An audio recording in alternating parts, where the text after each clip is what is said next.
জানেন এতদিনে ইডি মোট কত সম্পত্তি উদ্ধার করেছে? 1 লক্ষ কোটির সম্পত্তি, 2200 কোটি নগদ সম্পত্তি বাজেয়াপ্ত করেছে ইডি। হিসেব দিলেন মোদি। রাজনৈতিক স্বার্থে ব্যবহার করা হচ্ছে কেন্দ্রীয় এজেন্সি এনফোর্সমেন্ট ডিরেক্টরেটকে, এই অভিযোগ একযোগে করেন মোদি বিরোধীরা। সাম্প্রতিক এক সাক্ষাৎকারে সেই অভিযোগের জবাব দিয়েছেন খোদ বিজেপির পোস্টার বয় নরেন্দ্র মোদি। এদিন এমন কিছু তথ্য তুলে ধরেন নমো, যা জানলে চমকে যাবেন। এমনকি তার আমলে তদন্তে নেমে মোট কত টাকা সম্পত্তি ও নগদ টাকা ইডি উদ্ধার করেছে তার হিসেবও দিতে দেখা গেল মোদিকে। সংবাদ সংস্থা ANI কে দেওয়া সাক্ষাৎকারে ইডির তদন্ত প্রসঙ্গে কি বললেন মোদি? কয়েকদিন আগে কৃষ্ণনগরের বিজেপি প্রার্থী রাজমাতা অমৃতা রায়ের সঙ্গে ফোন আলাপ করেছেন মোদি। সেদিন নমো দাবি জানিয়েছিলেন যে কেন্দ্রীয় তদন্তকারী এজেন্সি ইডি যে 3000 কোটি টাকা উদ্ধার করেছে তা সাধারণ মানুষের মধ্যে বিলিয়ে দেওয়া হবে। তা নিয়ে রাজনৈতিক আটচাকটি চলছে। মোদির হয়ে সওয়ালকারীদের বক্তব্য, ইডির উদ্ধার করা টাকা তো আসলে আম জনতার পকেট কেটেই নিয়েছেন অভিযুক্তরা।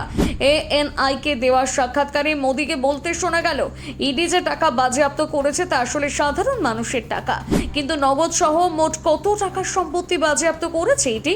2014 সালের আগে অর্থাৎ নরেন্দ্র মোদি ক্ষমতায় আসার আগে পর্যন্ত ইডি কত সম্পত্তি বাজেয়াপ্ত করেছিল এবং তুলনামূলকভাবে তার আমলে কত সম্পত্তি বাজেয়াপ্ত হয়েছে তার হিসেব প্রকাশ্যে এসেছে এদিনের সাক্ষাৎকারে। নমোর কথায়, মোদি সরকার আসার পর এখনো পর্যন্ত 1 লক্ষ কোটি টাকার সম্পত্তি বাজেয়াপ্ত করেছে ইডি, আর নগদ উদ্ধার হয়েছে 2200 কোটি টাকা।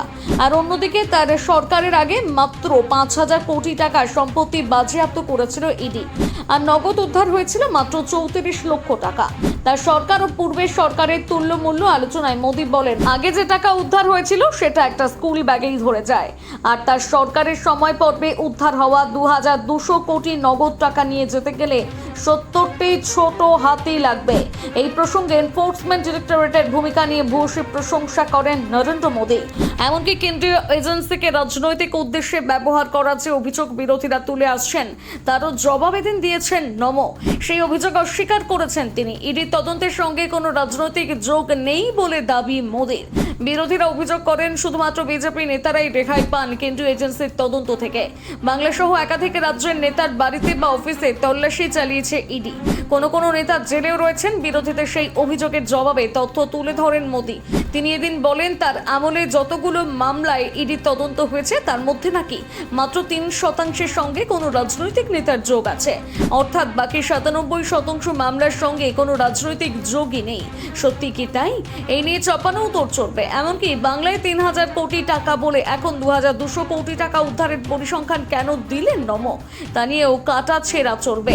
তবে মোদি মনে করিয়ে দিলেন, তার মুখ্যমন্ত্রীত্বের সময় তারই স্বরাষ্ট্রমন্ত্রীকে ইডি জেলে ঢুকিয়েছিল। পাশাপাশি এও বিরোধীদের উদ্দেশ্যে প্রকারান্তরে মোদি এও বলেন যে সৎ মানুষের কোনো ভয় থাকে না, এটা আসলে পাপের ভয়। কোন ভয়, কি বলতে চাইছেন Narendra Modi? Report Bengal live.